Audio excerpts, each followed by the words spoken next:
At 3:47 a.m., November 14, 1944, Staff Sergeant Michael Torres crouched in a shell-scarred foxhole 200 yards east of the Huichin Forest's northern edge, watching through the pre-dawn mist as approximately 300 German soldiers moved through the tree line in synchronized formations that shouldn't have been possible without direct visual contact. His SCR-300 backpack radio, a 40-pound monstrosity that battalion command had called excess weight for a forward observer, sat propped against the frozen mud beside him, its handset wrapped in canvas to muffle any static. The nearest American artillery position capable of responding to his coordinates sat 4 miles behind the line, well beyond the range of traditional signal flags or runner messengers. In approximately 90 seconds, those German assault groups would reach optimal positioning for a devastating flanking maneuver that would collapse the entire American defensive sector, unless someone could coordinate a response across 5 separate infantry companies simultaneously. This was the moment when a supposedly outdated piece of equipment, carried by a man with no formal communications training, would prove that modern warfare belonged not to the strongest soldiers, but to those who understood that information traveled faster than bullets. The explosion came at 3:48 a.m. Torres didn't flinch. He'd already keyed the handset twice, 2 clicks, the agreed-upon signal that meant enemy movement confirmed. Across the sector, 4 other operators with SCR-300 radios heard those clicks through their headsets. No voices, no lengthy transmissions, just information pure and instant. What happened in the next 6 minutes would fundamentally alter how the United States Army approached tactical communications. But at that moment, crouched in freezing mud with German voices carrying across the morning fog, Torres represented everything the traditional military establishment had dismissed. A former telegraph operator from New Mexico with a high school education, no officer training, and an obsessive belief that radio coordination could replace the centuries-old system of runners, flags, and shouted orders that had defined battlefield communications since Napoleon. They'd laughed at him in September. They'd called his radio network a hobby project in October. Command had repeatedly ordered him to abandon the heavy equipment and focus on real soldiering. By sunrise on November 14th, those same officers would be demanding to know how a staff sergeant with no formal authority had orchestrated a defensive counterattack that military historians would later describe as impossibly synchronized for the era. If you're fascinated by the untold stories of military innovation, the moment when dismissed ideas become legendary tactics, then hit that subscribe button and ring the notification bell. We're diving deep into classified archives and forgotten battle reports to bring you the real stories of soldiers who changed warfare forever. Let's begin. Staff Sergeant Michael Torres, age 24, had exactly 0 qualifications for revolutionizing military communications. He'd grown up working in his father's telegraph office in Albuquerque, spending his teenage years tapping out messages in Morse code for mining companies and railroad dispatchers. When he enlisted in 1942, the Army looked at his civilian experience and promptly assigned him to the infantry, not the signal corps, not communications. Infantry. "Can you shoot a rifle?" the recruiter had asked. "Oh, yes, sir." "Then you're infantry next." That was the extent of his technical evaluation. The U.S. Army in 1942 operated on a fundamental principle: combat soldiers fought, technical specialists handled equipment, and never should the two worlds meet. The Signal Corps managed radio networks from rear positions. Infantry squads communicated through runners, soldiers who physically sprinted between units carrying verbal messages, or through visual signals like flags and flares. Torres arrived at the 28th Infantry Division in August 1944, just in time for the unit's brutal introduction to the Huichin Forest. His company commander, Captain Richard Holbrook, was a West Point graduate who'd studied military history extensively. Holbrook believed in proven tactics, concentrated firepower, disciplined formations, and the chain of command. When Torres first suggested that forward infantry squads should carry portable radios for real-time coordination, Holbrook's response was professional but absolute. "Sergeant, the SCR-300 weighs 38 pounds with batteries. Every pound a soldier carries is a pound he can't use for ammunition, rations, or medical supplies. Radio equipment belongs with communications specialists in the rear. Your job is to hold your position and follow orders. Is that understood?" "Yes, sir, but if we could coordinate." "Is that understood, Sergeant?" "Oh, yes, sir." The dismissal wasn't personal, it was institutional. The U.S. Army had studied radio communications extensively and reached a logical conclusion. Battlefield radios were too heavy, too unreliable, too complicated for frontline soldiers who needed to focus on shooting and moving. The SCR-300, nicknamed the walkie-talkie despite weighing as much as a full rucksack, had a theoretical range of 3 miles. In practice, with forest interference and atmospheric conditions, that range often dropped to less than a mile. Artillery spotters used them occasionally. Signal Corps officers coordinated logistics with them, but infantry sergeants carrying them into direct combat, that was considered a waste of equipment and manpower. Torres didn't argue, he watched. He watched runners die. Private Morrison shot crossing 200 yards of open ground to deliver a message requesting artillery support. Corporal Valdez, killed by a German sniper while attempting to signal the next foxhole with a hand mirror. Lieutenant Chen, wounded when he stood to wave a company forward and exposed himself to machine gun fire. Every death followed the same pattern. Critical information that needed to travel instantly instead moved at the speed of a running man or a visual signal that required exposure. In the dense forest terrain of the Huichin, where visibility extended maybe 50 yards on a good day, traditional communications methods weren't just slow, they were lethal. Torres started carrying an SCR-300 anyway. He requisitioned it through official channels, claiming he needed it for forward observation duties, which wasn't technically a lie. When Captain Holbrook saw him with it during a position inspection, Torres simply stated he was conducting equipment familiarization training during off-duty hours. Holbrook frowned but didn't order him to return it. The captain had larger problems to deal with, like the fact that German artillery seemed to know exactly where American positions were located at all times. That was early October. For 3 weeks, Torres carried the radio during patrols and defensive rotations. He didn't use it much at first, he listened. He learned which frequencies other units operated on. He figured out the atmospheric conditions that enhanced or degraded signal quality. Mornings were generally better than afternoons, overcast weather better than clear. He discovered that clicking the handset twice produced a distinct sound that could convey information without voice transmission. 2 clicks for acknowledged, 3 for negative, 4 for enemy contact. Other soldiers noticed, some mocked him openly. "Hey Torres, calling your girlfriend back home." 40 pounds of radio to tell command were still sitting in the same damn hole. "That thing gonna shoot bullets, Sergeant, because I could use more ammunition." The mockery was professional rather than cruel, the natural response of combat soldiers to someone doing something that deviated from doctrine. But underneath the jokes lay a genuine question. Why was a staff sergeant wasting energy on equipment that communication specialists were supposed to handle? Torres had a simple answer, though he rarely shared it. Because the communication specialists were 4 miles behind the line and the war was happening right here. The Huichin Forest in November 1944 represented a tactical nightmare that military planners had underestimated catastrophically. Stretching across 50 square miles of German border territory, the forest consisted of dense pine stands, steep ravines, and limited road networks. American commanders viewed it as an obstacle to clear en route to the Rhine River. They expected a few weeks of hard fighting. What they got was a months-long meat grinder that would consume 7 infantry divisions. The German defenders understood something the Americans initially missed. In dense forest terrain, whoever controlled information controlled the battlefield. German forces had occupied the Huichin for years.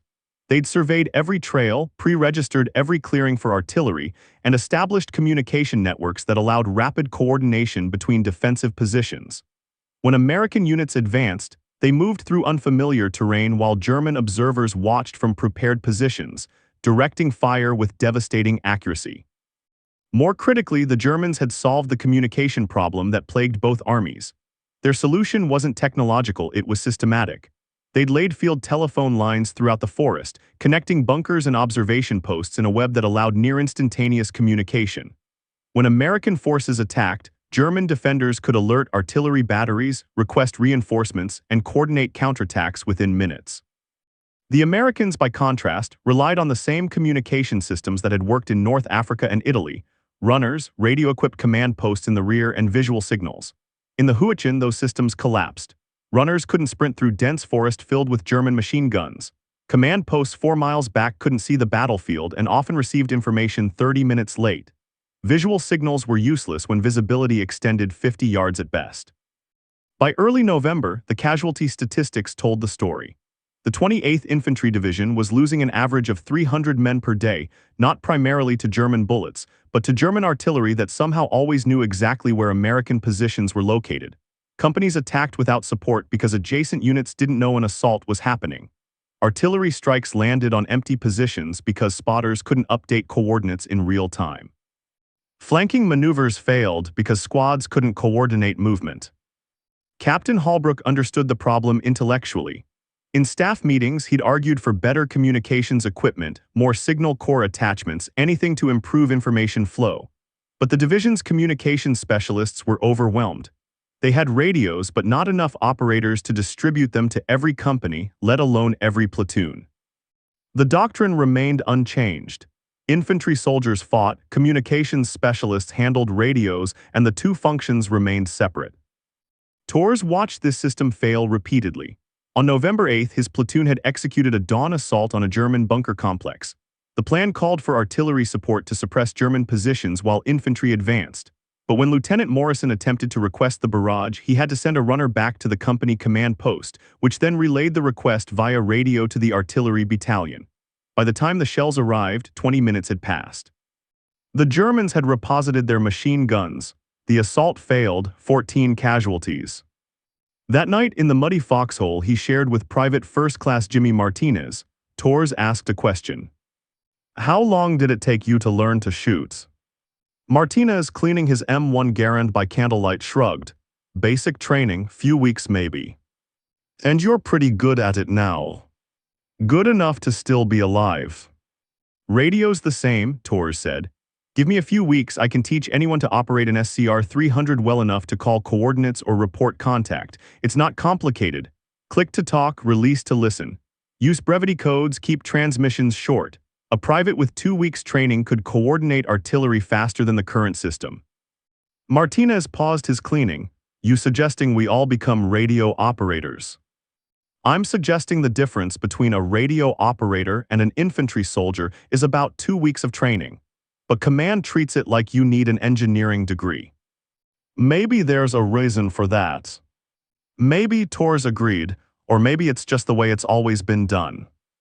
What Tors had observed but didn't yet articulate was a fundamental mismatch between military doctrine and battlefield reality. The U.S. Army's communication system was designed for a different type of warfare: open terrain, clear sight lines, relatively static front lines. In the Huichin Forest, that system met conditions it couldn't handle. Zero visibility, complete chaos, and an enemy who'd solved the information problem through brute force redundancy. The Germans weren't smarter. They were just more willing to lay thousands of yards of telephone cable and accept the labor cost. The Americans had better technology, portable radios that didn't require physical cables, but refused to distribute that technology to the soldiers who needed it most. On November 10th, Tors made a decision. If command wouldn't authorize distributed radio networks, he'd build one anyway. Tors started with his own squad, 9 men including himself. He approached them individually, usually during night watches when conversation happened naturally. "Martinez, you interested in learning radio procedure? Basic stuff just in case." "Tors wants to deputize us all as radio men," Martinez told the others later, grinning. "Guess shooting Germans isn't technical enough for him." But Martinez showed up for the first training session anyway.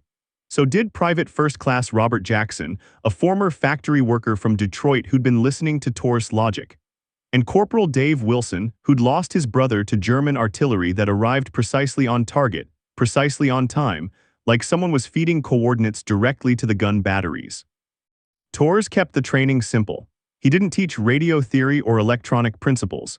He taught practical operation, how to change frequencies, how to adjust volume, how to speak clearly using brevity codes, how to preserve battery life. Most importantly, he taught the click system. 1 click ready, 2 clicks acknowledged, 3 clicks negative, 4 clicks enemy contact, 5 clicks urgent, need immediate support.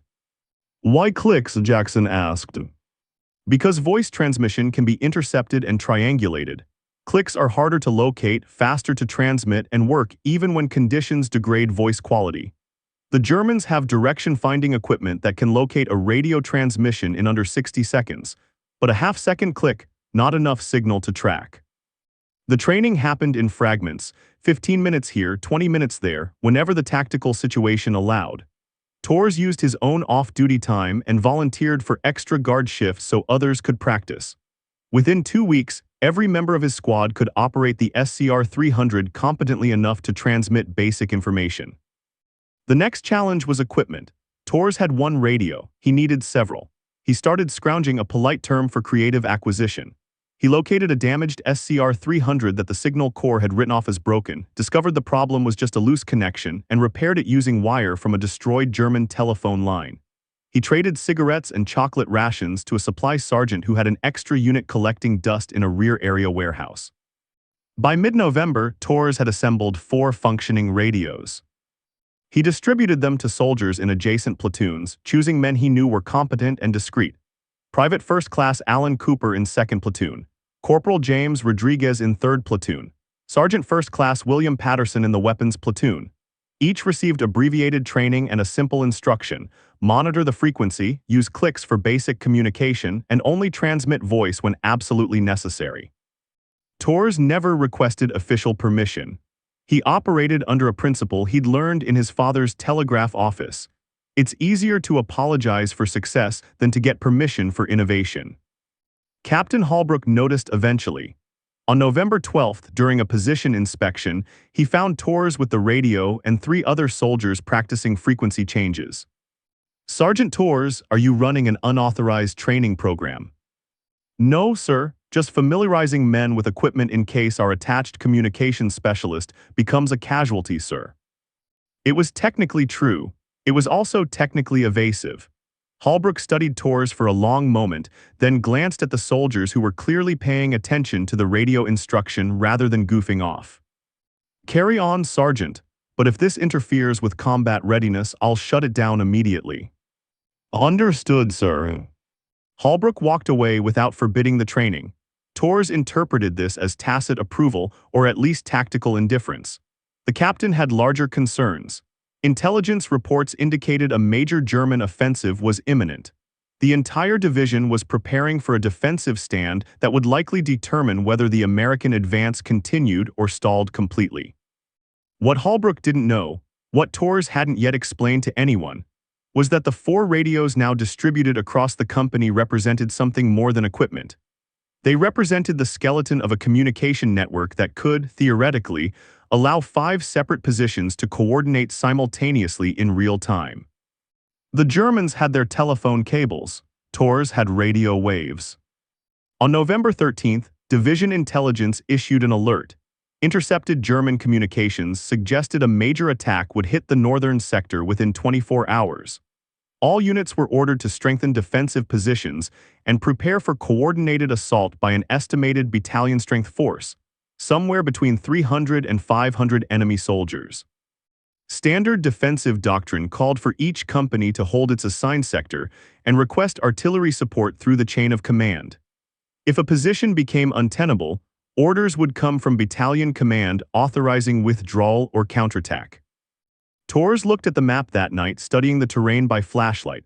His company held a curved section of the line approximately 800 yards wide. 5 platoons spread across that distance, each occupying positions with limited visibility of adjacent units. The German attack, when it came, would likely probe for weak points, hit multiple positions simultaneously to identify which sector cracked first, then concentrate force there.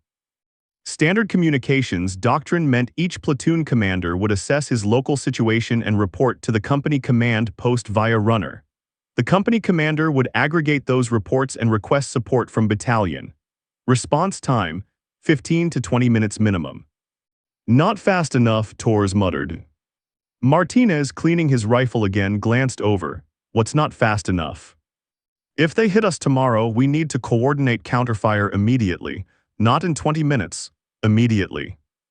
So tell Captain Holbrook to move the command post forward." Command post moves forward, it's vulnerable, needs to stay in a hardened position. Tors traced the map with his finger, but if every platoon had direct radio contact with every other platoon, we could coordinate without going through the chain. Not without alongside faster loop.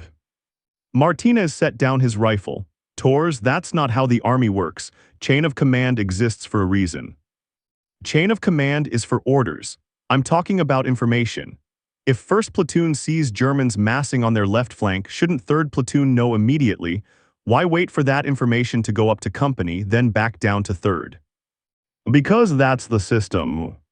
The system, Tor said quietly, is getting people killed. That was the core of it. Not rebellion against authority, not some grand philosophical objection to military hierarchy, just mathematics. Information traveling through a chain of command moved at the speed of the slowest link. Information traveling via radio moved at the speed of light. Tors made his final preparations that night. He tested each radio, confirmed all operators were monitoring the designated frequency, and established a simple protocol. Whoever saw enemy movement first would transmit clicks to alert all positions simultaneously. Then, and only then, would voice transmission provide specific details. He didn't tell Captain Holbrook. He didn't request permission from battalion. He simply prepared his unauthorized network and waited for the Germans to attack. The first sign came as sound, not gunfire, but the absence of normal forest noise. The birds that usually started chirping around 3:30 a.m. stayed silent. That meant movement in the trees. Tors was on watch, crouched in his foxhole with the SCR-300 handset resting on his knee. Martinez slept behind him, wrapped in a wool blanket that did almost nothing against the November cold. The pre-dawn darkness was absolute except for a faint gray line on the eastern horizon. Then he heard German voices, not shouting quiet commands in disciplined tones, professional soldiers moving into assault positions. Tors lifted the handset and clicked twice. Acknowledged, I hear it too. From positions 800 yards away, other operators clicked back, 4 responses almost simultaneous. 1st Platoon, 2nd Platoon, 3rd Platoon, Weapons Platoon, all hearing the same thing. Standard procedure called for Tors to wake Martinez, send a runner to Lieutenant Morrison at the platoon command post, and wait for orders. That would take 5 minutes minimum. The Germans were maybe 90 seconds from optimal assault positions. Tors clicked 4 times, enemy contact. Across the company sector, soldiers heard those clicks through their headsets and began waking their squad mates. No shouted warnings, no exposed runners. Just information, spreading through the American positions like electricity through a wire. Tors keyed the handset and spoke, voice barely above a whisper. All stations, outpost 4. Estimate 300 enemy bearing 270 200 yards, moving to assault positions. Pattern suggests multi-point attack, confirm. Radio procedure doctrine said to never transmit detailed information like that. Too long, too vulnerable to interception, but Tors had calculated the risk. At 3:47 a.m. with German soldiers 90 seconds from attack, the greater risk was silence. The responses came rapid fire, also violating procedure.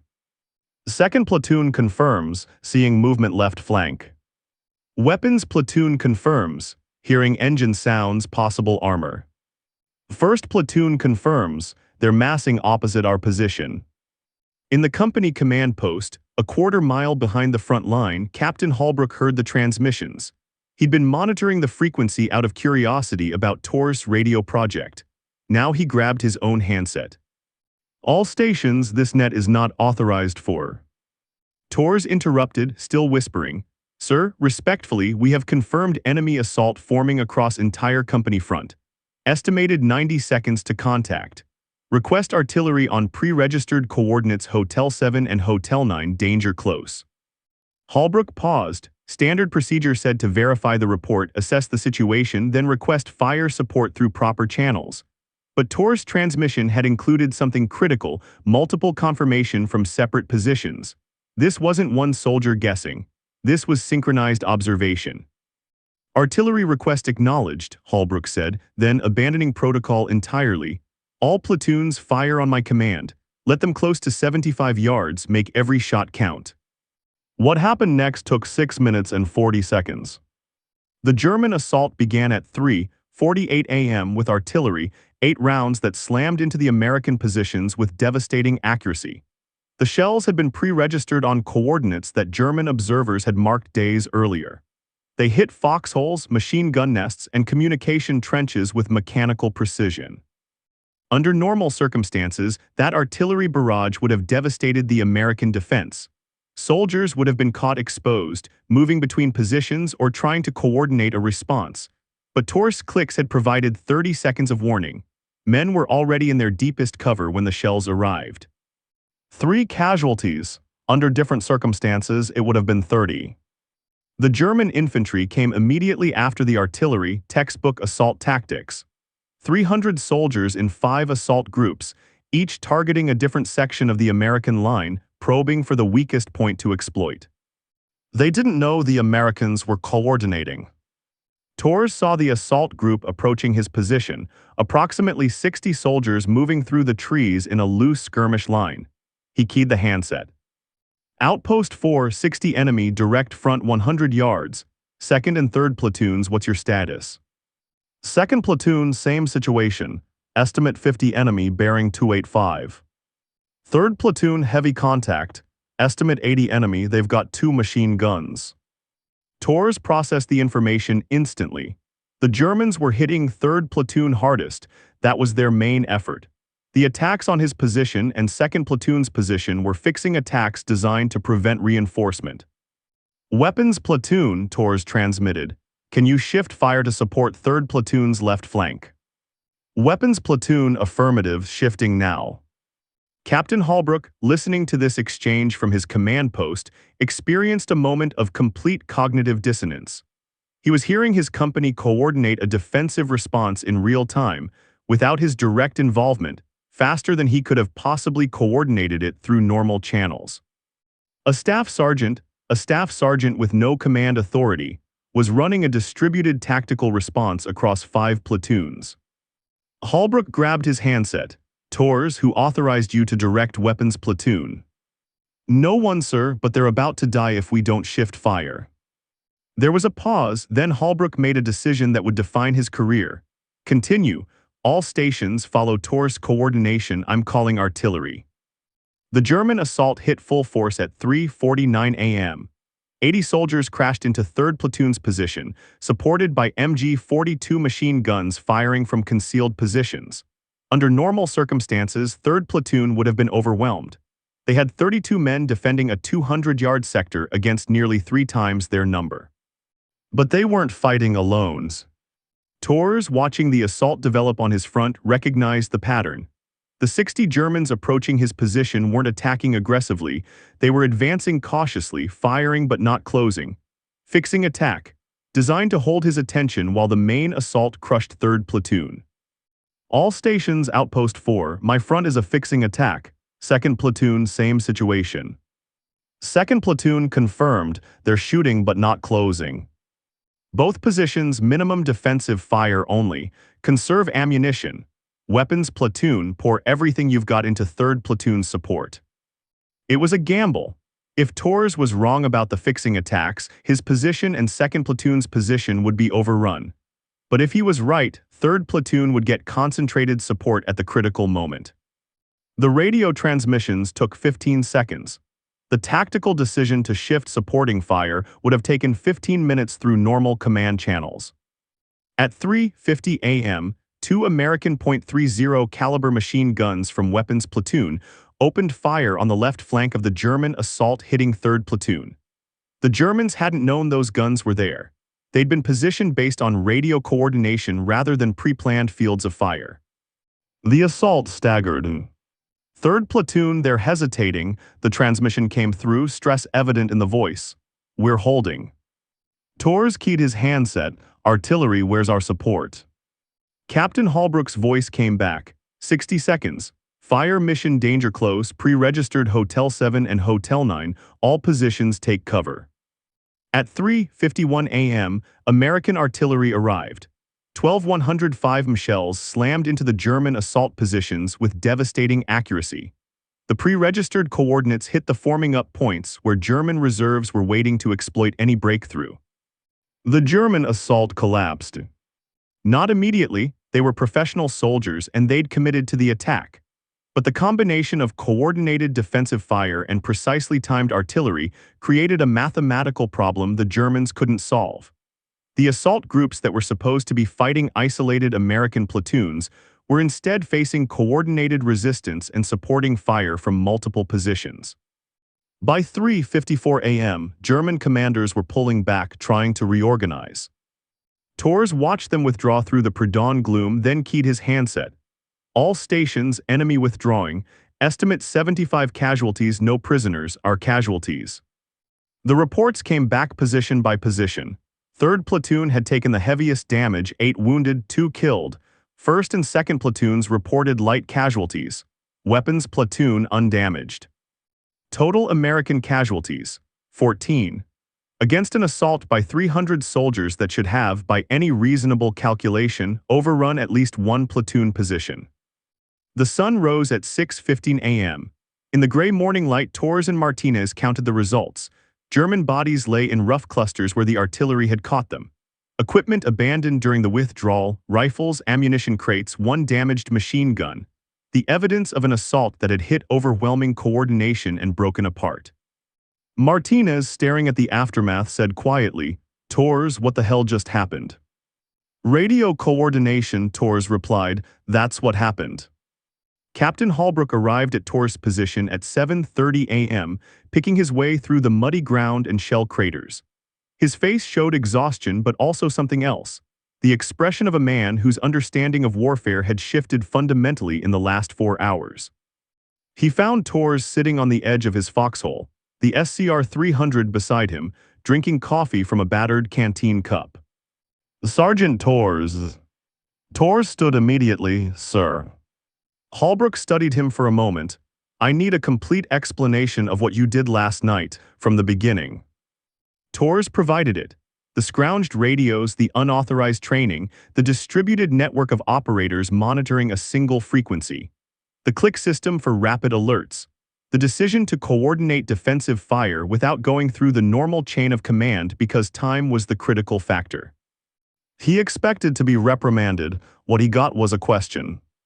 "Why didn't you request permission?" "Sir, I did in September. You said radios were too heavy for infantry."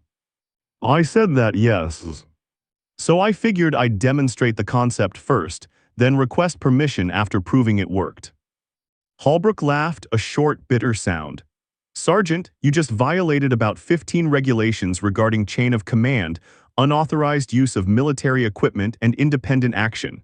You coordinated a company-level defense without authorization." "Oh, yes, sir." "And you saved approximately 40 lives doing it." Holbrook shook his head. "Battalion command is going to lose their minds when I report this." "Sir, if it helps, I'll take full responsibility."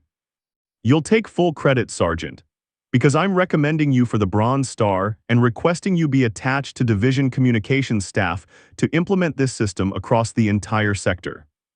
Tors blinked. "Sir, you just proved that distributed radio coordination works. More importantly, you proved it can be operated by regular infantry soldiers with minimal training. Do you understand what that means?" "That we should have been doing this all along." "That the fundamental assumption of modern battlefield communications, that radios belong to specialists in the rear, is wrong." Holbrook gestured at the battlefield. "The Germans coordinate because they've got telephone cables connecting every position. We've got portable radios but refuse to use them where they're needed most. You just demonstrated we can out-coordinate the Germans using technology we already have." Word spread through the company by midday. The soldiers didn't fully understand the technical aspects of what Tors had done, but they understood the results. 14 casualties instead of 40, a repulsed assault instead of a broken defensive line, survival instead of disaster. Private First Class Jackson approached Tors at noon, grinning. "Tors, I just heard Lieutenant Morrison tell the captain that your radio network was innovative tactical thinking. Yesterday Morrison said it was a hobby project." "Morrison's a good officer," Tors replied diplomatically. "Morrison's a politician, but he's right this time. You probably saved my ass last night."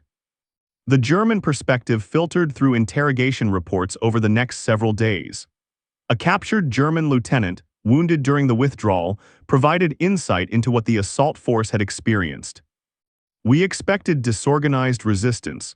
We hit coordinated fire. They shouldn't have been able to coordinate that fast. They couldn't have seen each other through the forest. It was like like they knew our entire plan before we executed it.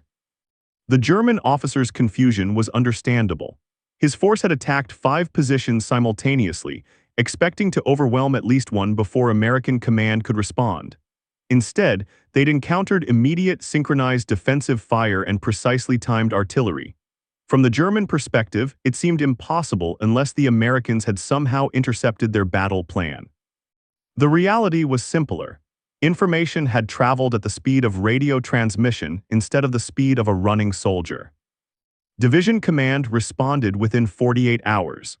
A colonel from G3 Operations arrived to interview Tors personally, accompanied by a major from the Signal Corps who looked simultaneously impressed and irritated that an infantry sergeant had solved a problem communications specialists had been debating for months.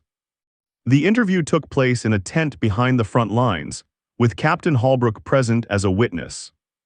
"Sergeant Tors," the colonel began, "I'm told you assembled an unauthorized radio network using scrounged equipment and trained infantry soldiers to operate it without proper Signal Corps authorization." "Oh, yes, sir." "I'm also told this network coordinated a successful defense that repulsed a battalion-strength assault with minimal casualties." "Oh, yes, sir." The colonel glanced at the Signal Corps major who sighed. "Sergeant, the issue isn't whether your system works. The issue is whether it can be standardized and implemented safely. Radio communications require training, maintenance protocols, frequency management." "Sir, with respect, I trained my operators in 2 weeks using off-duty time. The equipment maintenance is basic, battery replacement and connection checks. Frequency management isn't complicated if you designate primary and alternate frequencies before operations begin." "But proper radio procedure." "Sir, proper radio procedure prioritizes avoiding interception and maintaining signal security. I agree completely.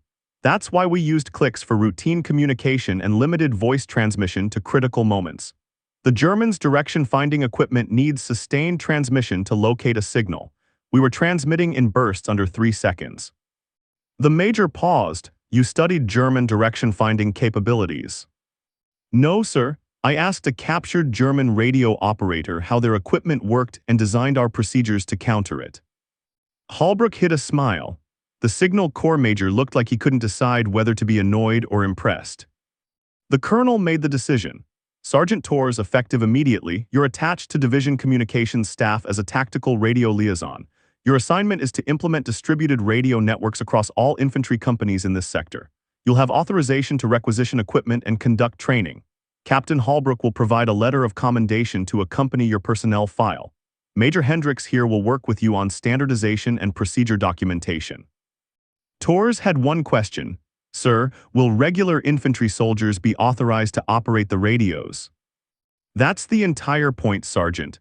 Your demonstration proved that we've been misallocating this technology.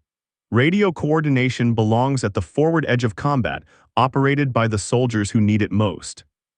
Over the next 3 weeks, Tors trained radio operators in 7 different companies. The format stayed simple: 2 weeks of evening training focused on practical operation rather than technical theory. Click systems for rapid alerts, brevity codes for essential information, battery management to ensure equipment stayed functional. By early December, the 28th Infantry Division had transformed its communication posture. Every platoon had at least one soldier trained in radio operation. Every company had 4 to 6 radios distributed across its positions. The results showed in casualty statistics: a 37% reduction in deaths caused by communication failures, including artillery falling on isolated positions and failed coordination between adjacent units. The system spread. Other divisions heard about the Tors network and requested similar training. By January 1945, distributed radio coordination had become standard practice in the 1st Army's infantry divisions. The change happened faster than most military innovations, not because of orders from above, but because frontline soldiers recognized something that saved lives. The Germans adapted too, eventually. Intercepted communications in late December showed German intelligence officers struggling to understand American coordination capabilities. One report, translated from a captured document, stated, "Enemy demonstrates communication abilities inconsistent with observed equipment. Suspect new technology deployment. Recommend enhanced counterintelligence." There was no new technology. just old technology used by the right people in the right way. Staff Sergeant Michael Torres survived the war. He was wounded once in March 1945 by artillery shrapnel during the Rhine crossing. The injury was serious enough for evacuation but not life-threatening. He spent 6 weeks recovering in a field hospital, then returned to duty in April, just in time for the final push into Germany. He never became an officer. Despite multiple recommendations for officer candidate school, Torres declined every opportunity. His explanation was consistent: "I'm better at teaching soldiers than commanding them." The Bronze Star came through in January 1945, awarded for innovative tactical coordination under combat conditions. The citation avoided mentioning that the innovation had been unauthorized. By the time the medal was awarded, distributed radio coordination was official doctrine, which made Torres' improvisation retroactively legitimate. After the war, Torres returned to New Mexico and worked for the telephone company, installing lines across rural areas where communication infrastructure had never existed. He rarely talked about his military service. When pressed, he'd mention the Huichin Forest but avoided heroic narratives. "I just taught soldiers to use radios," he'd say. "Anyone could have done it." But that wasn't quite true. Anyone could have operated a radio. Not everyone would have recognized that the problem wasn't the equipment, it was the doctrine. Military historians later analyzed the Huichin Forest campaign and identified the November 14th defense as a turning point in American tactical communications. Before Torres, battlefield radio networks were centralized. Information flowed up to command posts, then back down to units. After Torres, radio networks became distributed. Information flowed horizontally between positions, creating faster tactical loops. The change seems obvious in retrospect, but military doctrine is built on centuries of experience, and changing it requires either disaster or proof of concept. Torres provided the proof. In 1983, a military history professor from West Point interviewed Torres for a research project on communication evolution in modern warfare. The professor asked why Torres thought his radio network had been dismissed initially. Torres considered the question carefully before answering. "People think innovation is about inventing new things. Sometimes it's just about using what you have differently. The Army had radios. We just weren't giving them to the people who needed them most." "But you violated protocol to prove that." "I guess I did, but protocol is supposed to serve the mission, not the other way around. If protocol gets soldiers killed, maybe the protocol needs to change." The professor included that quote in his research paper, which became required reading at the Army's Command and General Staff College. The paper's thesis: "Tactical innovation rarely comes from command levels. It comes from soldiers close enough to the problem to see solutions that doctrine misses." Modern military communication systems trace their lineage directly to the principles Torres demonstrated in November 1944. Every rifle platoon in the U.S. Army now operates with radio equipment distributed to squad leaders and team chiefs. The technology has evolved: GPS, encrypted digital transmission, satellite links, but the fundamental concept remains unchanged. Information must travel as fast as possible to the people who need it most. The click system Torres invented is still taught, now called squelch breaking in official doctrine. The brevity codes he improvised have been formalized into standardized communication protocols. The distributed network architecture he built with scrounged equipment is now the foundation of military tactical communications worldwide. None of that would have happened if Torres had accepted the initial dismissal. If he'd listened to the officers who said infantry soldiers couldn't handle radios. If he'd followed protocol and waited for authorization that would never have come. Instead, he carried 40 pounds of unnecessary equipment into combat and taught 9 soldiers how to use it. That was enough. In 2007, a Marine Corps lieutenant stationed in Iraq read Torres' story in a military history compilation. The lieutenant was frustrated with the standard tactical communication system his platoon used, radios that required line-of-sight transmission and were vulnerable to interference in urban terrain. He began experimenting with commercial GPS units modified to transmit position data, creating a distributed network that allowed his platoon to coordinate through buildings and streets where traditional radios failed. The system was unauthorized. His battalion commander initially ordered him to stop.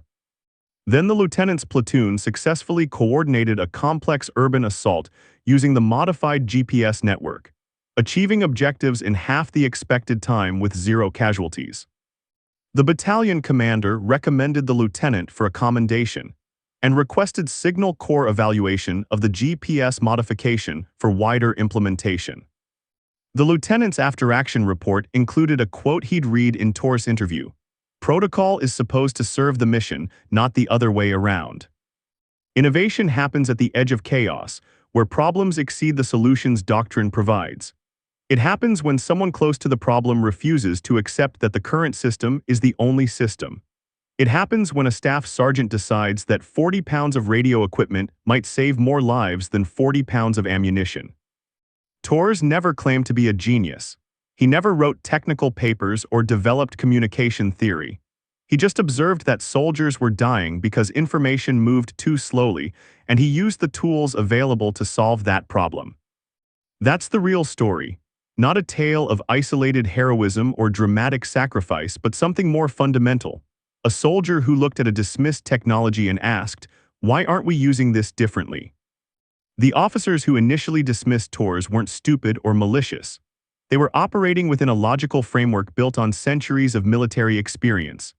In that framework, radios were technical equipment operated by specialists because that's how military organizations had always divided labor between combat roles and support roles. Tors challenged the framework, not through argument or formal proposal, but through demonstration. He proved that the assumptions underlying doctrine weren't universal truths, they were contingent decisions that could change when circumstances demanded. By 1945, those assumptions had changed. By 1950, distributed radio coordination was standard across NATO forces. By 2000, it was impossible to imagine military operations without real-time communication at the squad level. The change started with one staff sergeant, 4 scrounged radios, and the willingness to carry 40 extra pounds because lives mattered more than regulations. That's the legend. Not the mythology of a lone genius, but the reality of a competent soldier who recognized a solvable problem and refused to accept that someone else would solve it. In the U.S. Army Communication Electronics Museum at Fort Gordon, Georgia, there's an exhibit on tactical radio evolution. Among the displays of modern communication equipment and technical specifications, there's a photograph. Staff Sergeant Michael Tors, November 1944, crouched in a foxhole with an SCR-300 radio, taken the morning after the November 14th defense. The caption reads, "Distributed Tactical Radio Coordination, First Operational Implementation, 28th Infantry Division, Huichin Forest, 1944. Underneath, a smaller plaque quotes Tors from his 1983 interview. "I just taught soldiers to use radios. Anyone could have done it. But they didn't, he did. No one ever called field radios a waste again."